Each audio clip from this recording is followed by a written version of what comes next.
আজকে আমি আপনাদের নিয়ে যাব বড়বিলা পদ্মবিল ফুলবাড়িয়া ময়মনসিংহ। প্রচুর পরিমাণ শাপলা, শালুক, পদ্ম ও বিভিন্ন জলজ প্রাণীদের অভয়ারণ্য এই বিলটি। এই বিলটি ফুলবাড়িয়া উপজেলার রাঙামাটিয়া ইউনিয়নে অবস্থিত। আমরা কয়েকজন বন্ধু মিলে টাঙ্গাইল জেলার ভপুর উপজেলা থেকে রওনা হয়ে ঘাটালের ভিতর দিয়ে সাগর দিঘি রোড হয়ে আমরা বড়বিলা রাঙামাটিয়া ইউনিয়নে চলে যাই। আমরা প্রথমে বিলের ধারে গিয়ে নৌকা ভাড়া করে নিই।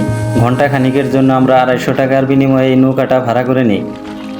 আমরা নৌকায় ওঠার পর প্রথমে লক্ষ্য করি এই পুরো বিল জুড়ে রয়েছে লাল শাপলা, সাদা শাপলা ও বেগুনি শাপলা। এত শাপলা আমি এর আগে কোনো দিন দেখিনি। ফুটন্ত শাপলা দেখতে হলে আপনাকে অবশ্যই খুব ভোরে এখানে আসতে হবে। দিন গড়িয়ে গেলে আপনারা লাল শাপলা দেখতে পাবেন না। এখন আমি আপনাদের দেখাবো পদ্ম ফুলের মেলা। কিছুক্ষণ শাপলা ফুলের এরিয়া পার হয়ে এলেই পদ্ম ফুলের এরিয়া চলে আসে। দূর থেকে এই পদ্ম ফুলের মেলা লক্ষ্য করা যায়। এখানে প্রচুর পদ্ম ফুল রয়েছে। এই এরিয়াটির অবস্থান মোট 500 একর। এখানে পুরো 500 একর জুড়ে রয়েছে লাল শাপলা, পদ্ম এবং মাছের বিচরণ স্থান। এখানে হাজার হাজার পদ্ম ফুল সৌরভ ছড়ায়। এখানে গোলাপি রঙের পদ্ম ফুল ফুটে থাকে। কথায় আছে মানুষ প্রকৃতি প্রেমী, তাই প্রকৃতির কাছে যেতে পারলে মানুষ আনন্দ পায়, শান্তি পায়। আমিও শান্তির খোঁজে চলে এসেছিলাম বন্ধুদের নিয়ে পদ্মবিলে আসবো আর পদ্ম ফুল তুলবো না, তা কি হয়? এটা খারাপ কাজ হলেও পদ্ম ফুল না তুলতে পারলে আমার ভালোই লাগতো না। আমার হাতে পদ্ম ফুল কেমন মানিয়েছে আপনারা অবশ্যই কমেন্টে জানাবেন। আজকে প্রচণ্ড রোদ থাকায় আমরা ভালোভাবে ফটোগ্রাফি এবং ভিডিওগ্রাফি করতে পারিনি, তবুও চেষ্টা করেছি আপনাদের জন্য একটু অন্যরকমভাবে।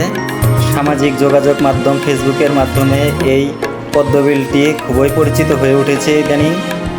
অনেকেই ফটোগ্রাফি করার জন্য আদর্শ স্থান হিসেবে এই স্থানটি বেছে নেয়।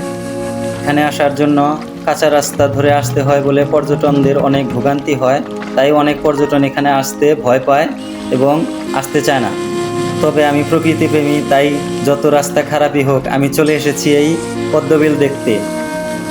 এবার দিয়ে এই পদ্মবিল আমার দ্বিতীয়বার আসা। প্রথমবার অনেক উপভোগ করেছি, তাই আবার ছুটে চলে এসেছি এই পদ্মবিলে।